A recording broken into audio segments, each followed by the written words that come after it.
17 दिन बाद मिली नई जिंदगी। सिलक्यारा सुरंग का रेस्क्यू ऑपरेशन।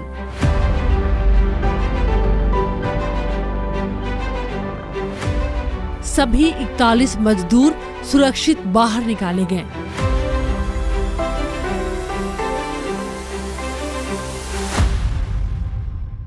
सबसे पहले तो मैं सभी आपके और आपके सभी साथियों को बधाई देता हूं। एक सुखरूप हम इतने संकट के बाद भी निकल पाए। मैं लगातार जानकारियां लेते रहता था, मुख्यमंत्री जी से भी लगातार संपर्क में रहता था।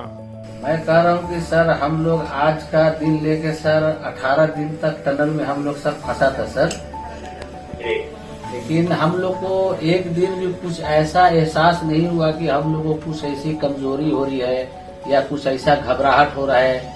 ऐसा कुछ नहीं हुआ, क्योंकि सर हम लोग 41 मेंबर्स थे सर, और सब अदर स्टेट से सर, लेकिन ऐसी कोई बात नहीं, हम लोग सब भाई के जैसा रहते थे सर। सर जय हिंद, राम राम, नमस्कार सर। नमस्कार गब्बर सिंह, जय हिंद। देखो गब्बर सिंह, मैं तुम्हें तो विशेष रूप से बधाई देता हूं, क्योंकि मुझे डेली रिपोर्ट हमारे मुख्यमंत्री जी बताते थे कि आप दोनों ने जो लीडरशिप दी और जो टीम स्पिरिट दिखाया, मुझे तो लगता है शायद कभी किसी यूनिवर्सिटी को एक केस स्टडी तैयार करना पड़ेगा कि गब्बर सिंह नेगी गांव का व्यक्ति, उसमें वो कौन सी लीडरशिप क्वालिटी है कि इससे संकट के समय में भी अपनी पूरी टीम को संभाला। हमारी एनडीआर की टीम, एसडीआर की टीम, उन्होंने बराबर हमारा हौसला बढ़ा के रखा सर। वो लोग तत्पर डे नाइट एक किया सर, दिन रात उन्होंने मेहनत की सर, और हमारा हालचाल लेते रहे सर। इसलिए सर हमारा मतलब आप जैसे हमारे देश के प्रधानमंत्री है सर, आप जो है जब बाहर से हमारे देश के अदर कंट्री से आप लोग खींच के इंसान को बचा के ला सकते सर, तो हम तो सर अपने घर में थे, इसलिए हमें कोई दिक्कत नहीं सर। ये तस्वीरें हैं उस उम्मीद की, उस मंजिल की जिसे हमने लंबी लड़ाई के बाद पाली थी।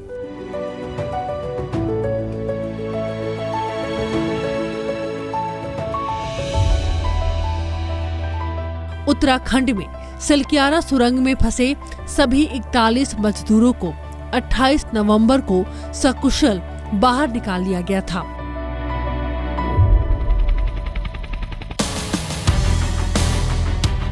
इन्हें बचाने के लिए युद्ध स्तर पर रेस्क्यू ऑपरेशन चलाया गया। 4 धाम यात्रा मार्ग पर बन रही 4.5 किलोमीटर लंबी सिलक्यारा बड़कोट सुरंग का एक हिस्सा 12 नवंबर को ढह गया था।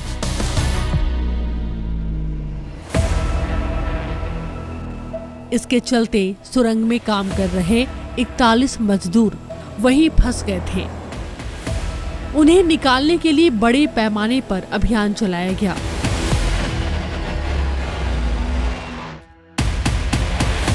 देश भर की 12 से ज्यादा एजेंसी, वैज्ञानिक, विशेषज्ञों की टीम ने 17वें दिन इस अभियान पर सफलता हासिल की। सिलक्यारा टनल रेस्क्यू के बारे में बात कर रही हूँ, जहां पर आप खुद 12 दिनों तक थे। सर, शुरुआत से लेकर के मजदूरों के बाहर निकलने तक आपका अनुभव कैसा रहा सर वहां पर? देखिए, एक अपने तरह का एक समस्या थी, और एक बहुत अच्छी चीज़ जो इसमें मैं कहूँगा कि देखने को मिली, और जिसको सिर्फ मैं ही नहीं सराहा रहा हूँ, जो इंटरनेशनल एक्सपर्ट्स भी आए हुए थे वो भी इस चीज़ को सराहा रहे हैं। पूरी सरकार किस तरीके से जुटती है, ये शायद सिलक्यारा टनल हादसे के ऊपर देखने को मिला। प्रधानमंत्री जी निरंतर उसकी रिपोर्ट लेते थे, मार्गदर्शन देते थे। गडकरी जी निरंतर संपर्क में बने हुए थे कि कहाँ क्या हो रहा है, कहाँ से किस आदमी को आना चाहिए। जो लोग ग्राउंड पर थे वो पूरे टाइम वहीं पर थे। अलग अलग एजेंसियां थी, ओएनजीसी थी, टीरी वाले थे, रेलवे वाले थे, डीआरडीओ का महकमा था,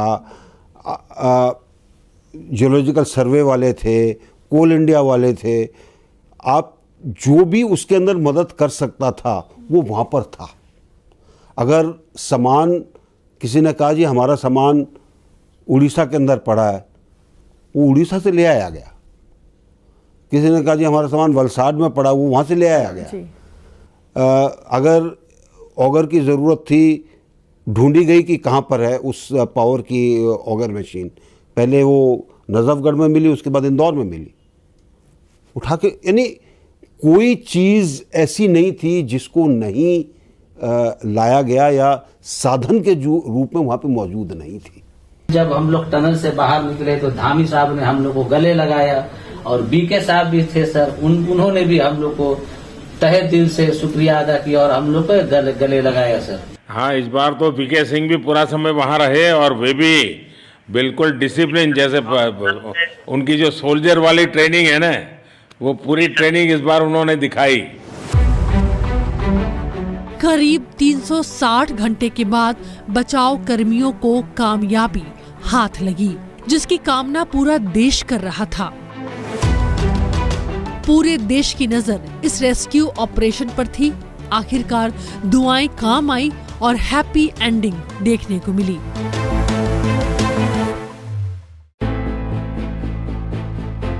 जब तक यह ऑपरेशन चला, सुरंग में फंसे मजदूरों के साथ देशवासियों की सांसें भी अटकी रहीं। यह ऑपरेशन कई तरह की चुनौतियों से गुजरा। जब लगता था कि सब कुछ ठीक चल रहा है, तभी कुछ ऐसा हो जाता कि ऑपरेशन की रफ्तार मानो थम सी जाती। उसके बाद कई प्लान पर एक साथ काम करना पड़ता था। जितने वहाँ पे कर्मी थे, सबने जी जान से काम किया। चाहे वो कॉन्ट्रैक्टर के लोग थे, चाहे NHAIDCL के लोग थे, चाहे हमारे आर्मी के इंजीनियर्स थे, चाहे कुछ एक्सपर्ट्स जो अलग अलग डिपार्टमेंट के थे, सबका मार्गदर्शन अच्छा मिला। और PMO के एक टीम वहाँ पर मौजूद थी, ताकि अगर कोई दिक्कत हो तो उसको एकदम से उसको रिजॉल्व कर सकें। तो एक संपूर्ण सरकार की शक्ति जो है वो वहाँ पर लगी, ताकि उनको निकाला जा सके कम से कम समय के अंदर और बिना किसी हादसे के, बिना किसी दिक्कत के।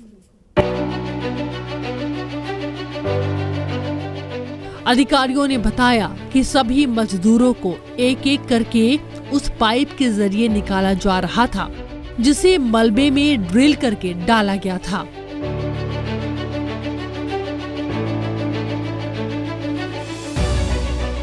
उत्तराखंड के CM पुष्कर सिंह धामी ने कहा कि बचाए गए प्रत्येक श्रमिक को 1-1 लाख रुपए दिए जाएंगे। बौखनाग मंदिर का पुनर्निर्माण कराया जाएगा। बेशक अंत भला तो सब भला। India has achieved this tremendous achievement, and under the leadership of our Honorable Prime Minister and various organizations that he leads, the PMO itself, from where his principal secretary has been leading the efforts, who has been on the ground himself and spoken to the workers at some time, also gone to each and every site of the options which were being pursued by all the disaster management authorities at that particular time. So I think it's a tremendous achievement personally for the Prime Minister and for his PMO. Down below, ministries of concern, the Ministry of Road Transport and Highways, the Ministry of Home, which has done a tremendous job of managing this, the Disaster Management Division of the MHA, and the NDMA itself, the Health Ministry. Uttarkashi में सुरंग से मजदूरों को निकालने का operation एक बड़ी team की मदद से ही सफल हो पाया। इस पूरे अभियान में लगे हुए सभी कर्मचारियों को, सभी कार्मिकों को, सभी विशेषज्ञों को, सभी हमारे वैज्ञानिकों को, सभी भारत सरकार की संस्थाओं को और एक एक व्यक्ति, हमारा एक एक व्यक्ति जो मीडिया से भी थे, उन समेत मैं सबका धन्यवाद करता हूं। हमारे प्रधानमंत्री आदरणीय मोदी जी लगातार इस रेस्क्यू अभियान की हमसे, सभी लोगों से लगातार जानकारी करते थे, लगातार अपना जो सहयोग देना था, जो उनका एक संबल था, और उनका जो एक सहयोग और हम लोगों को जो भरोसा था और जो उन्होंने, मैं कहूं व्यक्तिगत रूप से उन्होंने मुझे एक काम भी दिया हुआ था, ये ड्यूटी दी थी कि किसी भी तरीके से इन सबका समन्वय करते हुए बाहर निकालना है। ये एक टीम की कोशिशों का ही कमाल था कि जिसने दुनिया के सबसे मुश्किल रेस्क्यू ऑपरेशन को कामयाब बना दिया। ऑपरेशन सुरंग के कई सुपर हीरो रहे। सुरंग में फंसे 41 मजदूरों को बाहर निकालने के लिए न सिर्फ सॉलिड स्ट्रेटजी बनाई गई, बल्कि चट्टान के सामने एक चट्टान की तरह रात और दिन डटे रहे। आइए जानते हैं कौन है वो सुपर हीरो। ऑपरेशन सुरंग के सुपर हीरो में सबसे पहला नाम आता है रैट माइनर्स का, जिन्होंने ऑगर मशीन टूटने के बाद उम्मीद नहीं टूटने दी और सबसे बड़ी कामयाबी दिला दी।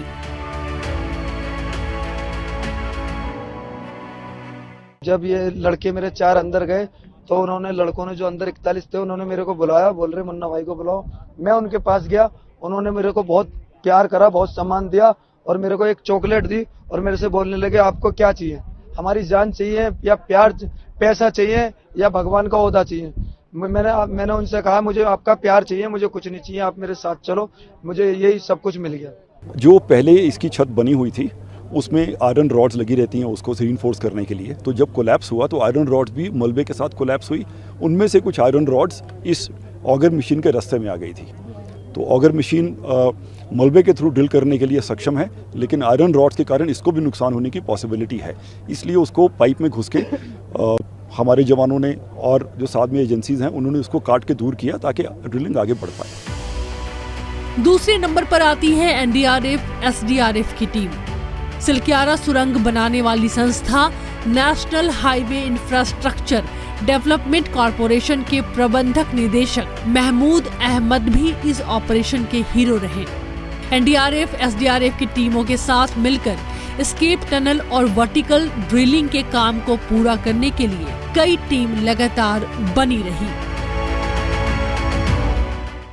The Indian Air Force, the NDRF, the Army's Corps of Engineers, and it would be, if one can take up the whole evening naming the agencies and the organizations which have been involved in this. The only message which needs to be realized and communicated is this has been a all of India, all of government and all of India operation. Rarely have we seen such kind of concern for the lives of people who are perceived not to matter. A lot of people may perceive that 41 workers are non-entities, but it just shows that the government of India, the nation, has risen to the occasion and respected the life of the last 41st person who was in this group. International tunnelling expert Arnold Dix ने भी अपने अनुभव का पूरा इस्तेमाल किया। इनको Australia से बुलाया गया। Saying to the rest of the world, with a clear mind and a warm heart, anything is possible. The impossible is possible, and that's what we did here. Professor Dix भूमिगत और परिवहन बुनियादी ढांचे के expert हैं। वो भूमिगत निर्माण से जुड़े जोखिमों पर सलाह देने के साथ साथ भूमिगत सुरंग बनाने में दुनिया के टॉप एक्सपर्ट में से एक माने जाते हैं। They were every technology of the world, all advisors who were important people who played such an important role in holding our hand, giving confidence to the people on the ground and offering their advice. And very importantly, while all these agencies were working together and doing a tremendous job, the lines were open.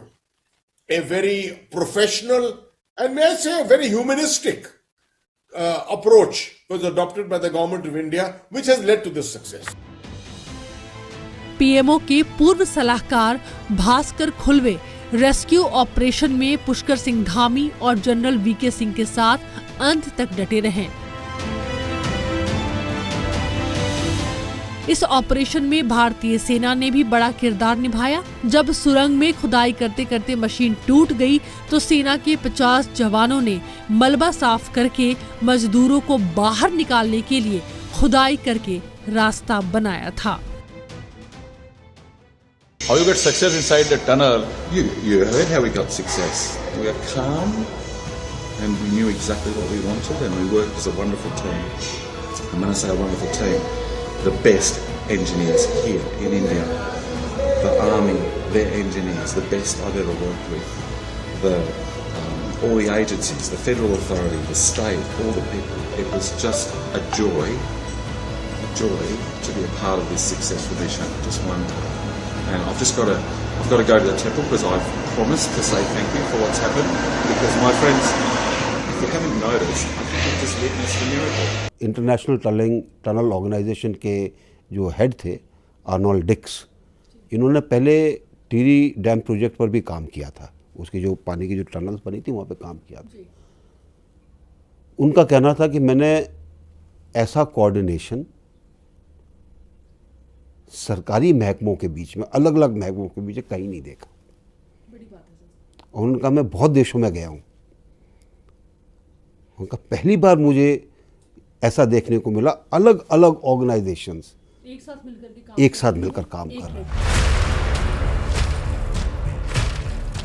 Uttarkashi में सुरंग से मजदूरों को निकालने का operation सफल होने के पीछे एक बड़ी टीम थी, जिसने दुनिया के सबसे मुश्किल रेस्क्यू ऑपरेशन को 17 दिन में कामयाब बना दिया। इस बचाव अभियान में 652 कर्मचारी लगे।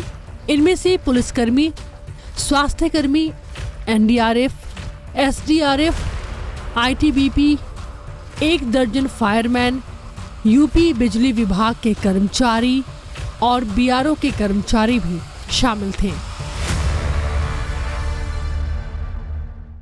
प्रधानमंत्री जी को धन्यवाद देना चाहूँगा। मार्गदर्शन उनका पूरे टाइम मिलता रहा, पूरे टाइम निरंतर वो चिंतित रहे, क्या हो रहा है, कैसे हो रहा है, क्यों देर लग रही है, पर दबाव नहीं था उनकी तरफ से। और इसीलिए उनको भी पता, क्योंकि उतना उनका खुद का जो अनुभव है आपदाओं से जूझने का, वो है कि आप दबाव डालोगे तो चीज़ें गलत हो सकती हैं। संसाधन जो चाहिए पहुंच गए, उनकी टीम वहाँ पर मौजूद रही, तो एक ऐसा वातावरण था जिसमें हम सब तरीके से कोशिश कर रहे थे। सुरंग के भीतर फंसे मजदूरों को बाहरी दुनिया की मुश्किलों की जानकारी नहीं दी गई थी।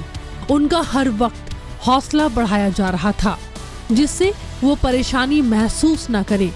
वह मोबाइल पर गाने सुनते थे, लैंडलाइन फोन से परिजनों से बातचीत भी कर पा रहे थे। हर मजदूर की स्वास्थ्य संबंधी समस्या भी सुनी जा रही थी। उसी हिसाब से दवाइयां भीतर भेजी जा रही थी। मजदूरों को ओआरएस का घोल पीने की सलाह दी गई थी। उन्हें समय से सुबह का नाश्ता, लंच और डिनर भी भेजा जा रहा था ताकि कोई तकलीफ ना हो।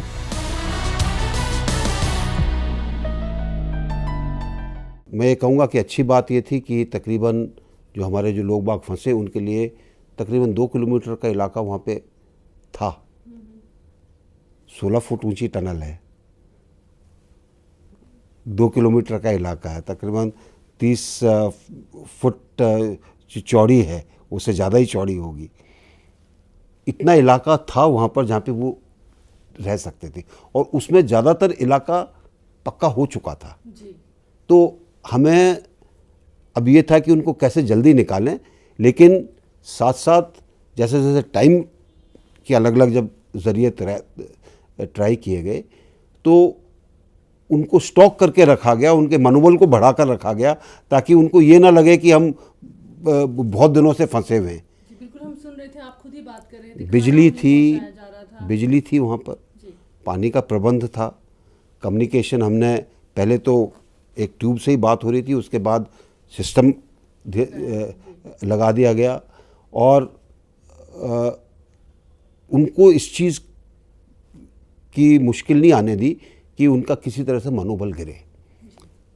उनको जो ज़रूरी उनके कपड़े थे वो ट्यूब में से भेजे गए। खाने के अंदर जो चीज़ दे सकते थे, फ्रूट था, फ्रेश फ्रूट था, दलिया था, दूसरी चीज़ें थी, वो उनको भेजी गई। पानी ठंडा था तो इमर्शन रॉड भेजी गई। एक दिन किसी ने कहा जी हमारे नाखून बहुत बड़े हो गए हैं, तो उनके लिए नेल कटर भी भेजे गए। तो मैं यानी कि हमने कोशिश ये की कि उनका मनोबल जो है वो बना रहे। उत्तराखंड सिलक्यारा सुरंग रेस्क्यू ऑपरेशन के बाद अब ये हादसा क्यों और कैसे हुआ, इसके कारणों की जांच के लिए केंद्र सरकार ने एक समिति का गठन किया है। केंद्रीय सड़क परिवहन एवं राज्य मंत्री नितिन गडकरी ने इस बात की जानकारी राज्यसभा में दी है। उम्मीद है जल्द ही ऐसी समस्याओं के कारण और समाधान पूरे देश के सामने होंगे।